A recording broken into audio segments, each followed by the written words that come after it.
Audio Jungle.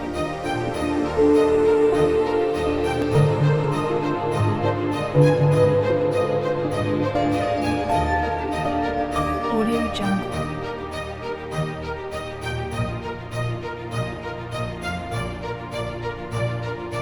Audio Jungle.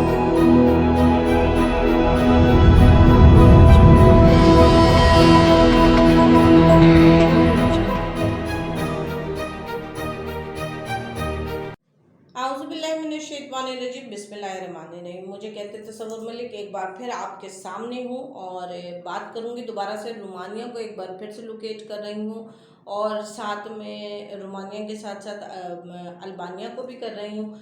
देखिए जी, basically हम यहाँ से आपको लेबर कैटेगरी के वीज़े पे भेजते हैं, ठीक है।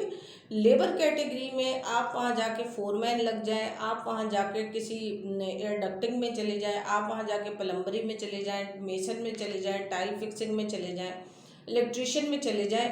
ये आप वहाँ पहुँच के अपनी कारकर्दगी से 3 महीने के अंदर खुद साबित करेंगे। मैं यहाँ किसी से कोई ऐसा वादा नहीं करके भेजी हूँ, क्योंकि मेरा मकसद आपको वहाँ फेंक के आपसे ताल्लुक़ तोड़ना नहीं होता है कि मैंने आपको, या मैं वो मलेशिया वाली बात नहीं करती हूँ। स्टिल मैं आपको बताऊँ मैंने मलेशिया का काम क्यों करना छोड़ा, क्योंकि मलेशिया और दुबई में तो खैर मेरे साथ 24 लाख रुपए का लॉस जो हुआ, वो लॉस ही भरते भरते मेरी तो हालत पतली हो गई। और उसके बाद से मैंने कानों को हाथ लगाए, फिर 2 बंदे मेरे अपने बिल्कुल करीब के जानने वाले वहाँ जाके स्लिप हो गए, उनके जो है वो उनका जुर्माना मैंने भरा।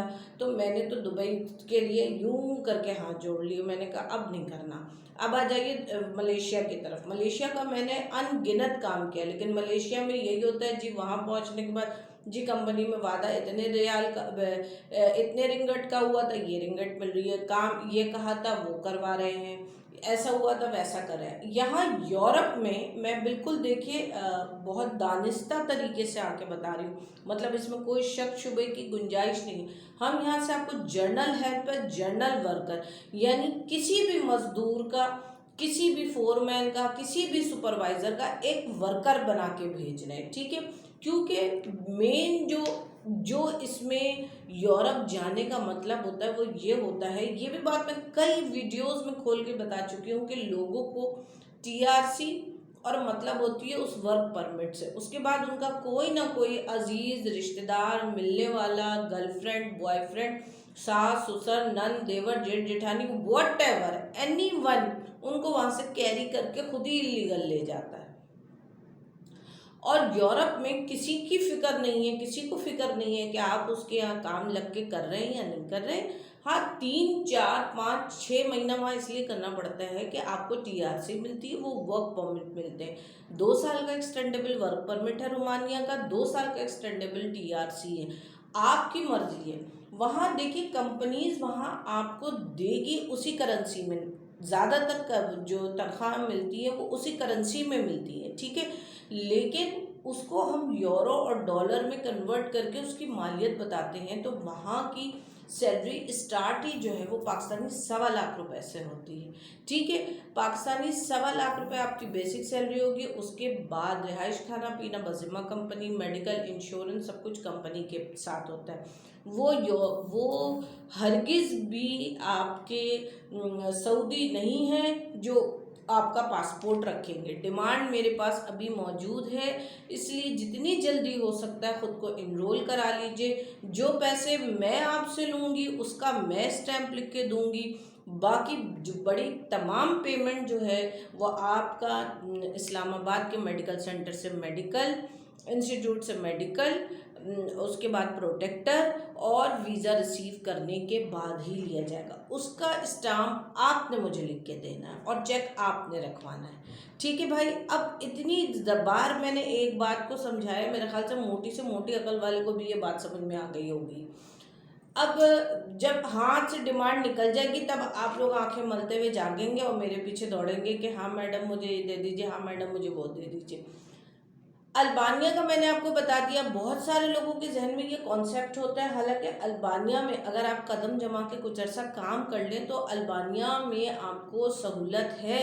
आप अपना कारोबार खुद भी बना सकते हैं और ख़ुद भी अपनी कंपनी फॉर्म कर सकते हैं 1-1.5 साल वहाँ नौकरी करने के बाद। लेकिन बेसिकली लोग अल्बानिया को यूज़ करते हैं किसके तौर पे, एक हब के तौर पे, कि वहाँ से मॉन्टेनेग्रो और मॉन्टेनेग्रो से इटली चले जाएंगे, या वहाँ से मकदूनिया, मकदूनिया से रोम चले जाएंगे। यानी ग्रीक भी वहाँ से करीब पड़ता है और इटली भी वहाँ से करीब पड़ता है। अब जिसका जहाँ दिल चाहता है वो खुद चला जाता है। लेकिन कुछ अक्लमंद लोग होते हैं जो वहीं रुक कर अपने आप को सेट करते, इस्टेब्लिश करते हैं। जब वो बिल्कुल कानूनी तौर पे परफेक्ट हो जाते हैं तो फिर वहाँ से आगे चले जाते हैं। बहरहाल, चाहे आप रोमानिया से आगे जाएं, चाहे आप अल्बानिया से आगे जाएं, हमें इसका कोई इशू नहीं है। बट पहले आप रुक के हमारी भेजी हुई कंपनी में कुछ अर्सा काम करके वहाँ के कागजात तो पूरे बना लीजिए, ठीक है, ताकि आप कहीं भी निकले तो आपको ज़ाती परेशानी ना हो। अच्छा, अल्बानिया का बेसिकली ई वीज़ा होता है, टूरिस्ट वीज़ा। लोग अगर कई मुझे सवालात आते हैं, हम फॉर्म खुद फिल कर लें, हम फॉर्म खुद फिल कर लें और सिर्फ वीज़ा आप हमें निकाल दीजिए। भाई बात सुनो, हम तुम्हें टूरिस्ट वीज़ा दे ही नहीं रहे। हमने हमारी तुम्हारी बात हो रही है स्टिकर वीज़े की। ये वर्क परमिट 90 दिन या 60 डेज़ का स्टिकर वीज़ा होगा, आपके पासपोर्ट पे पेस्ट होगा, ठीक है। वैसे तो ना पाकिस्तान के मेडिकल की कोई औकात या वक़्त है और ना पाकिस्तान के किसी प्रोटेक्टर की, लेकिन चूँकि हमारे ओवरसीज़ टेक्निकल जो इंस्टीट्यूशंस हैं उन्होंने ये दोनों पाबंदियाँ लागू की हैं, लिहाजा हमें मजबूरी से ये काम करवाना पड़ता है। इस लिहाजा यूरोप में इन दोनों चीज़ों की कोई रिक्वायरमेंट नहीं है। जब बंदा वैसे से ही वीज़ा लेके निकल आया तो ज़रूरत क्या पड़ी उसको मज़ीद कोई चीज़ लेने की। अच्छा, अब वो आपका प्रोफाइल नहीं देखते, आपका बैंक स्टेटमेंट नहीं देखते। रीज़न ये क्योंकि वीज़ा आपका मजदूरी का लग रहा है और आपका जो वर्क परमिट आता है ना, उस वर्क परमिट जो होती है वो इस वीज़े की शहरत होती है। वो वर्क परमिट कितना सच्चा है ये कोई बंदा चेक ही नहीं कर सकता है। मुझे दिन में तकरीबन 100 से ज़ायद वो वर्क परमिट दिए जाते हैं, मैडम प्लीज़ चेक कर दीजिए। मिनिस्ट्री ऑफ फॉरेन अफेयर भी वो नहीं चेक कर सकती है, सिवाय उस कॉन्सुलेट और उस एम्बेसी के जिसने उस पर्चे की बुनियाद पर आपका वीज़ा लगाना है। ये बात सिर्फ वो बंदा खुद जानता है। इसलिए मैं आपसे बार बार अर्ज़ कर रही हूँ, तालीम याफ्ता लोगों को से काम करवाइए। होता ये है कि दिन भर वो बहुत माजरत, हमारे पूरे पंजाब, पूरे केपी के तमाम तर मेजॉरिटी जो है वो मैट्रिक फेल जो है वो एजेंट बैठे हुए हैं, जिन बेचारों को खुद ही नहीं पता है कि आगे प्रोसीजर होना क्या है।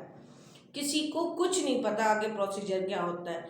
वो भी बुरे नहीं होते हैं, लेकिन होता यह है कि उन्हें आगे का अगला प्रोसीजर ही नहीं पता होता। वो पढ़े लिखे हो तो उन्हें कोई चीज़ पसंद आए, समझ में आए ना। अब हमसे तो कोई बात करता है तो हम उसके लगते लेते हैं, बारीकियाँ निकालते हैं, उसको इन्फॉर्मेशन देते हैं। हम उसे खुद इन्फॉर्मेशन देते हैं कि ये वीज़ा कहाँ से लगेगा और कैसे लगेगा और इसकी क्या तनख्वाह होगी और इसकी क्या शिक है। तो लिहाजा प्लीज़ पढ़े लिखे लोगों पर रिलाई कीजिए, पढ़े लिखे लोगों से काम कराइए। और दिन भर वो बेचारे भैंसे धुलाते हैं, घास लगाते हैं, कहीं तेल, कहीं सप्लायर बने हुए होते हैं। शाम में वो अपने ही घर के कोने में ऑफिस बना के उसमें बैठ जाते हैं। अब वो बेचारे, उनका क्या कसूर है? उनका भी देखा जाए तो कोई कसूर नहीं है। अगर वो एजुकेटेड हों, वो हमारी तरह डिग्रियां लेकर पढ़ के बैठे हुए हों, उसके अलावा हम पूरी रात कॉन्टेंट्स पे टाइम लगाते हैं, अपने मज़ीद अपनी तालीम को आगे बढ़ाते हैं, तो तभी तो हमें हर चीज़ की नॉलेज है। फ़ायदा उठाइए टाइम ज़ाया किए बग़ैर। और रोमानिया, अल्बानिया और चाइना के लिए बैचलर होना लाजमी है। बैचलर 2 साल का experience, English spoken, smart personality, ये 4 चीज़ें हैं तो आपको 100% लगेगा वीज़ा। हमारी जिम्मेदारी होगी। लेकिन आपकी 4 चीज़ें होनी चाहिए। नंबर 1 आप बैचलर हो, नंबर 2 मैक्सिमम रिलेटेड फील्ड में 2 साल की आपके पास एक्सपीरियंस हो, नंबर 3 आप प्रेजेंटेबल हो, स्मार्ट हो, नंबर 4 स्पोकन इंग्लिश हो। बहुत अच्छी इंग्लिश ना हो but you describe your self in English. This is the main part of this job, and when you get this job you can earn monthly 1 lakh 50,000 or 2 lakh and 2.5 lakhs per month in after to getting the visa of China. Is that clear? Now try to speak in English, convey the message in English, express yourself in English, speak in English, speak to yourself in English. अगर आपको किसी तरह का hesitation है तो एक हफ्ता आईने में खड़े होकर बोल लीजिए, लेकिन इंग्लिश बोलिए। इंग्लिश ज़रूरी है किसी भी मुल्क जाने के लिए। आप आपको डिस्क्राइब तो करेंगे ना, तो please don't waste your time और फजूल कमेंट से गुरेज कीजिए। अपना बहुत ख्याल रखिए। जज़ाकल्लाह खैर।